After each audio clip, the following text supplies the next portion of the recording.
It takes some world-class mental gymnastics to believe Christians are intolerable bigots, but Muslims are just hunky-dory.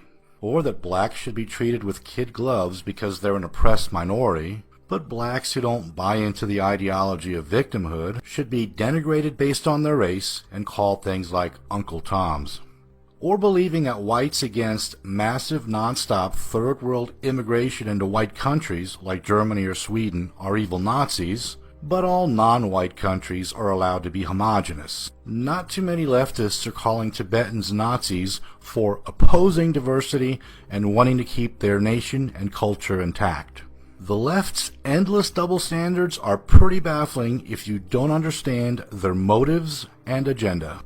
So, in a nutshell, leftists believe Western civilization is rooted in oppressive, unequal, racist, sexist, patriarchal, evil, capitalist, imperialist systems. And their agenda is to dismantle those systems, in effect to dismantle Western civilization to its core, and reconstruct it in their image. So if you look at it from that premise, their double standards and their positions actually make sense. From changing the definition of words so they align with their ideology, to targeting an ethnic group with collective crimes, to the mass importation of non-white immigrants so to change the demographics and culture of Western countries are all logical means of deconstructing Western society. And by the way, by Western countries or Western civilization, I'm talking about cultures that have its roots in the Greco-Roman world, heavily influenced by the traditions of the Renaissance, the Reformation, and the Enlightenment. Simply put, societies that are directly derived from and influenced by Christian European culture. Now, it's also important to know that the purveyors of leftist ideology aren't imbeciles. They're not just green-haired college kids with too much time on their hands. And because they're smart people is why Western civilization is in crisis right now.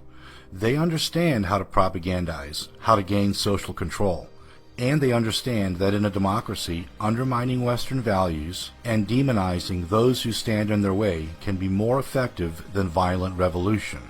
And that's why politics isn't about conservative versus liberal principles anymore, or simply about the left versus the right. It's about the left versus the West. Now, here's where the rubber hits the road. It just can't be overstated that the biggest issue of our time and the biggest threat to the principle of life that our civilization has been built on is mass third world immigration into Western countries.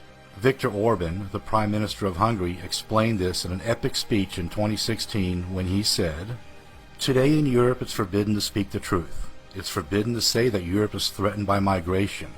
It's forbidden to say that tens of millions are ready to set out in our direction.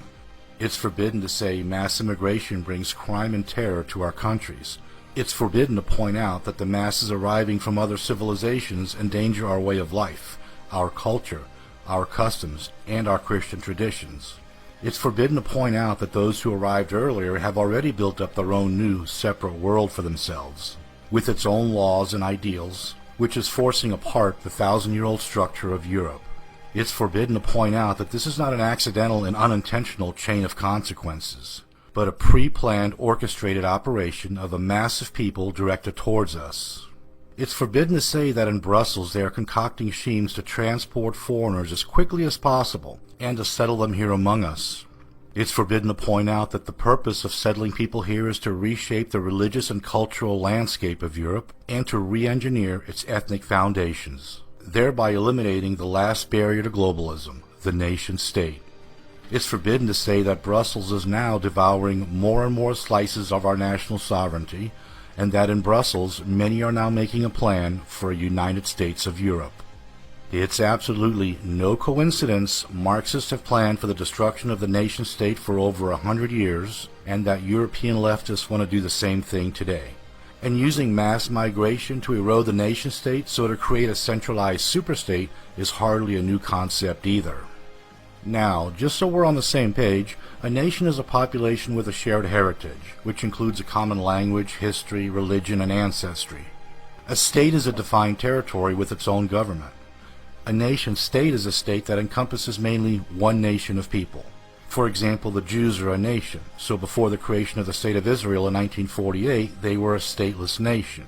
And now, even though quite a few Arabs live in Israel and are Israeli citizens, since Israel is a Jewish country for Jews, it's a nation-state, as opposed to a multinational state, which are states that comprise of more than one nation of people, like Canada and America. So then, is America not really one nation under God? In the classical sense of the term nation, I'm going to say no. In Latin, nation means not only birth and origin, but tribe and race of people. But in the sense that a nation can be a population bound by a common identity, who share a national language, history, and culture, yeah, America can be one nation.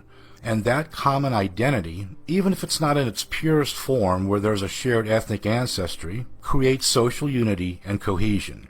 And social cohesion gives people a sense of connection, of belonging, and of trust. And what makes people feel bound to support their nation, its norms, beliefs, and values. Social cohesion is probably the most important part of someone's life that they don't even think about. I mean, they'll either, stick it to you and actually start talking about it like you may or may not have been expecting, or they'll, just think, oh, the nerve of this kid, and wave you off. But the people that, if you can show that you really love them, that you really care about them, without overstepping those boundaries as you progress in the relationship, lifelong friends, like deep, actual relationships. There are people of order. There's a way things are. There's a way we do things, and it works. So let's do it that way. And the more that I was there, the more I just thought, I love this. The more I thought, this is what I've been wanting to have like my entire life back home in America. People who think this way, people who act this way, who understand this. When Donald Trump was critical of immigration from shithole countries like El Salvador and Somalia in favor of immigrants from countries like Norway, he was called a racist. Again. And our society is supposed to reflect the age of reason. But thanks to the left, we're regressing to a time of superstitious hysteria when resentful harpies got rid of their rivals simply by making an unfounded accusation, instead of which, now it's racist. But if we look at Trump's sentiments on immigration objectively, we see that 91% of Somali immigrants use welfare, and immigrants from Central America and Mexico use welfare at a rate of 73%. As a point of reference, 30% of the U.S. general native-born population uses some form of welfare. In contrast, only 26% of European immigrants use some form of welfare. So according to leftist logic, if you prefer immigrant groups who'll use welfare at a lower rate and work and pay taxes at a higher rate, you're a racist. And by the way, the reason I'm talking about welfare usage of immigrants when I was just talking about the leftist agenda of getting enough power to turn our civilization into a dystopia is mass immigration from third world countries changes the amount of people dependent on the state. And people dependent on the state don't vote to diminish the state. 81% of foreign-born Hispanics in America want a bigger government. 72% of second-generation Hispanics want a bigger government. And third generation and beyond vote Democrat 2-1. In contrast, only 37% of whites in America want a bigger government. If you look at how demographic changes can affect elections, it's pretty startling. For example, if the Hispanic population in 2012 was what it was in 1980, Mitt Romney would have beat Obama and won the election by a landslide. And the left is well aware of this, and that's why they even fight having a merit-based immigration system. They want power through votes. They don't want a Danish engineer that's sick of spending 80% of his income on taxes as an immigrant. They want people who will vote for more taxes and more government. So it's no wonder left-wing politicians are applauding whites becoming the minority in America by around 2040. Not only our Muslim communities, but African communities, Asian communities, Hispanic communities, and the wave still continues. It's not going to stop, nor should we want it to stop. As a matter of fact, it's one of the things I think we can be most proud of. So there's a second thing in that black box, an unrelenting stream of immigration, non-stop. nonstop. Folks like me who were Caucasian of European descent, for the first time in 2017, will be in an absolute minority in the United States of America. Absolute minority. Fewer than 50% of the people in America, from then and on, will be white European stock. That's not a bad thing. That's a source of our strength. And so, democracy is about the open debate of ideas, not stuffing the ballot with government-dependent people. And that's what the left is doing in America, and will continue to do until those of us who want to keep the foundational principles of America intact are outvoted forever. Now, let me shift back to Europe, the wellspring of Western society.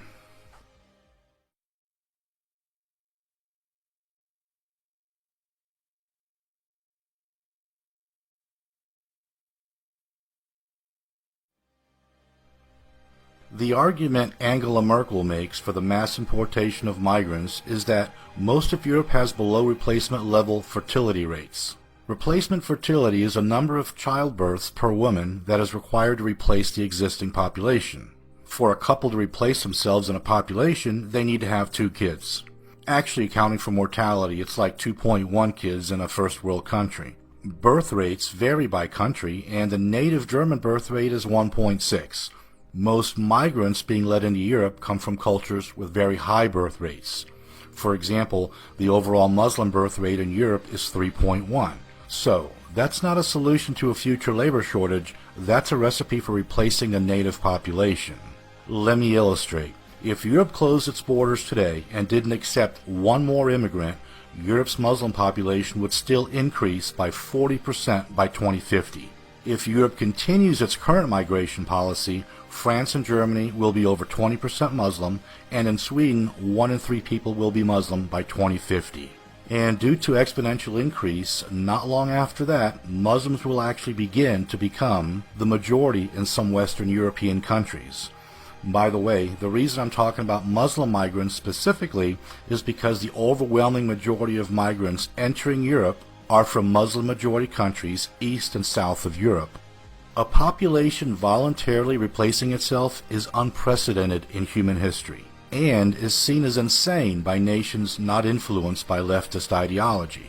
Japan's fertility rate has been below replacement levels since their post-World War II baby boom, and they have an aging population. If I remember right, the average age in Japan now is 47 or 48.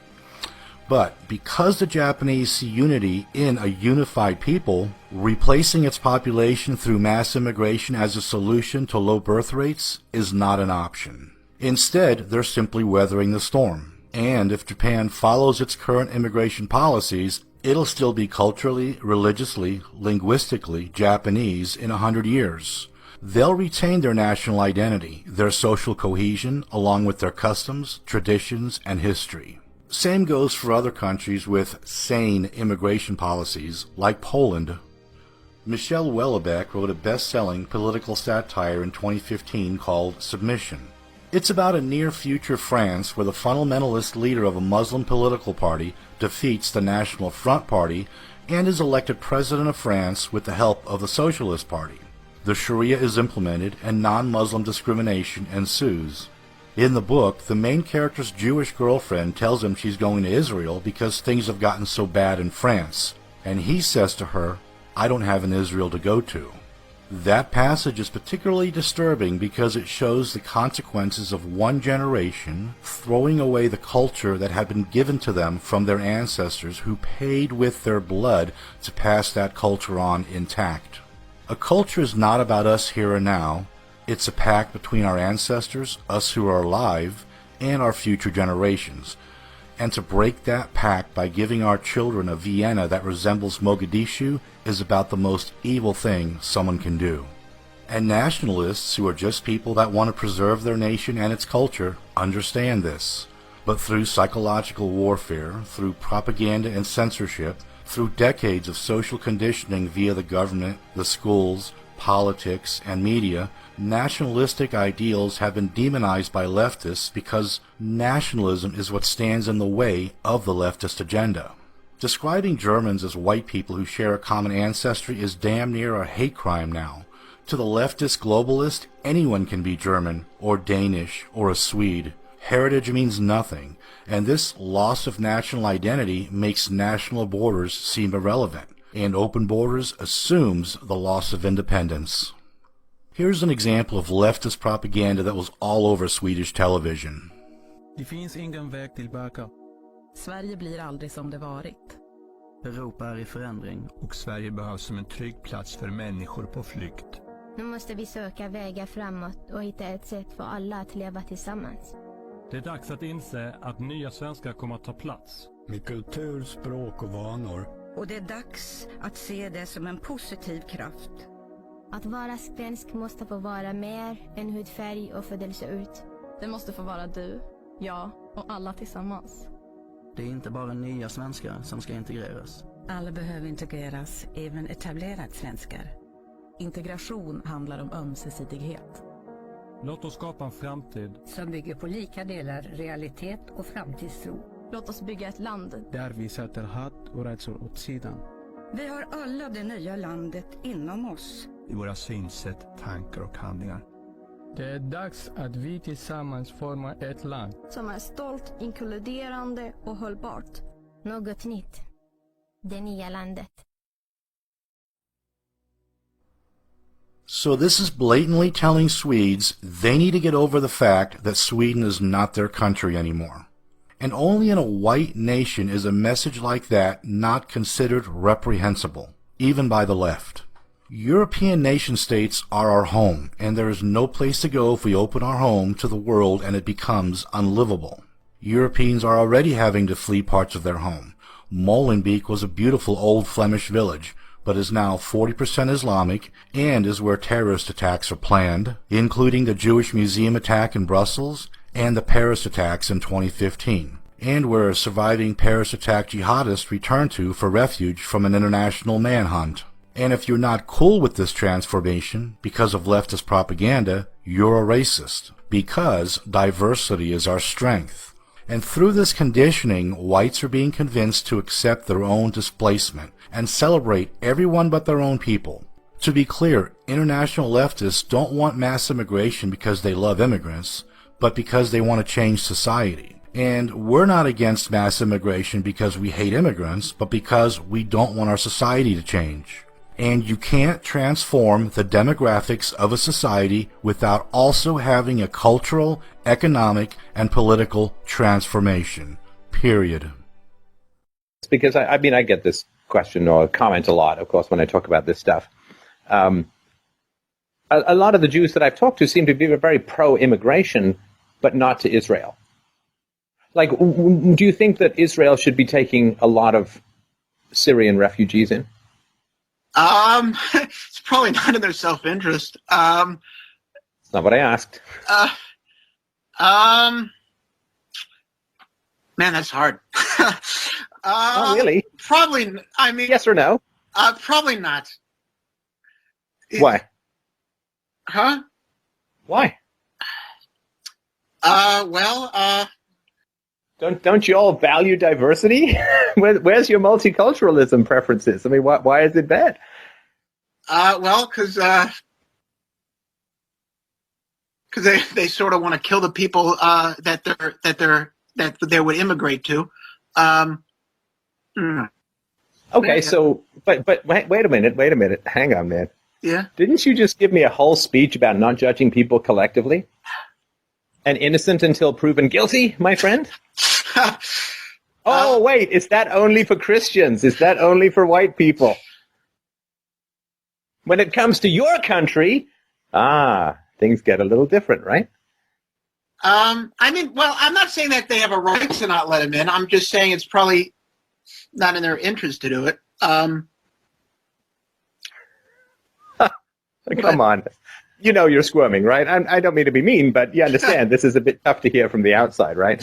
You people should accept all these Muslims. When it comes to Israel, oh man, they want to kill us. It's terrible.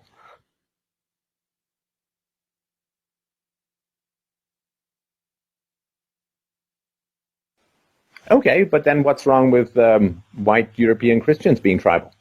Why didn't the Jews say, yeah, we can understand it, man. We don't want them in our country either? Or is it if they go to the West, they're not coming to Israel? Or is it, well, it destabilizes countries that maybe Israel feels in competition to? I don't know the answer. I'm brainstorming, so to speak. Right. Yeah. People outside, I mean, within the Jewish community, maybe you seemed a bit surprised. Maybe people don't think about it that much. Outside the Jewish community, people kind of notice this, okay, Jews, Israel, Jews. Israel must remain Jewish. It is fundamental. If we let lots of non-Jews in, it's no longer a Jewish country. But then when it comes to Christian countries, it's like, oh yeah, you guys should take everyone who, maybe they hate you, maybe it's completely incompatible, maybe there's Sharia law being proposed in your courts, maybe there are no-go zones, maybe there are terrorists blowing you up, but you guys should take them. Absolutely. When it comes to Israel, we want a big wall and pretty much only Jews, right? I mean, that's, it's a bit of a double standard, which I'm sure you can see. I don't need to labor the point. No, I agree. If Jews want Israel to remain Jewish, that's called cultural pride. If white Christians want white Christian countries to remain white Christian, I guess, all white Christians are now evil, racist bigots. It just, Mm-hmm. No, there's a double standard. I mean, yeah. Yeah.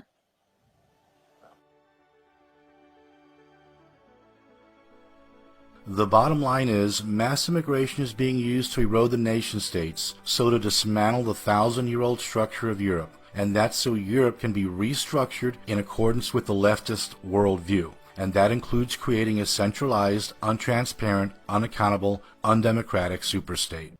Now, I'm not going to end the video on that note because I don't think the left will succeed. They won't succeed because as socialism fails time and time again because it's incompatible with human nature, trying to strip people of their national identity goes against human nature as well. And people who aren't brainwashed will naturally resist it. People are tribal by nature, if that's even the right word.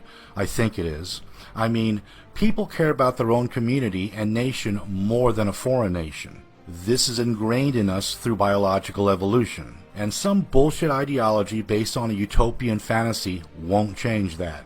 I did a video last year on the success of Nigerian immigrants in America. And the comment section got flooded with comments from Nigerians all over the world. And the comments all had one thing in common. There was one consistent theme: Niger pride. Nigerians proudly bragging on themselves. And they should. So, even though Nigeria is a relatively shitty country to live in, Nigerians are still proud of their nation as a people. This is human nature, and this is why it's just a matter of time before the EU collapses. The question is, how much damage will it do in the meantime? To quote Viktor Orban once again from that same 2016 speech I read an excerpt from earlier, the peoples of Europe are slowly awakening and will soon gain ground. Europe's beams that rest on the suppression of truth are creaking and cracking. At last, the peoples of Europe who have been slumbering in abundance and prosperity have understood that the principles of life that Europe is built on are in mortal danger. And Viktor Orban was right, because since he gave that speech, nationalistic parties all over Europe have surged in popularity and made unprecedented gains. Germany's AfD party went from not having enough support to be represented in parliament to becoming Germany's second biggest political force, all in one election cycle. And in Austria, the people flat out took their country back in such a way it shocked everyone. In last October's elections, they kicked out the Social Democrats and elected a new chancellor, the 31-year-old leader of the People's Party, which is the traditional party of Austrian conservatism. And the Nationalist Freedom Party got the second most votes in the election. Naturally, the two parties formed a coalition creating Austria's biggest right-wing bloc ever. And of course, Austrians were branded Nazis by the left for wanting to preserve the way of life they've built for themselves. And isn't it weird how many Nazis there are all of a sudden? Especially since the Nazis stopped taking membership applications 70-something years ago. And I'm certainly not going to forget to mention the March 4th Italian elections. Italy took their country back as well, as left-wing and establishment parties that had been in power since the end of World War II were drowned by the wave of nationalism, as right-wing and populist parties crushed it. Their current ruling party, the center-left Democrats, got less than 20% of the vote. And of course, a special shout-out to the Visegrad countries, Hungary, Slovakia, the Czech Republic, and Poland. They never gave leftist nonsense a foothold. Shit, they practically just got their countries back from the socialists. They weren't about to voluntarily give up their sovereignty to some other foreign organization, especially one composed of scheming globalists and feminized girly men. When Trump gave his nationalistic speech in Poland last year, American leftists hated it and were bewildered at how enthusiastic the Polish crowd was. I guess they don't know much about Poland. Poland doesn't hate itself, and unlike leftists, they love their flag and appreciate and celebrate it. Keep an eye on Europe, folks. Things are going to get very interesting soon. Thanks for watching, and until next time, tschüss.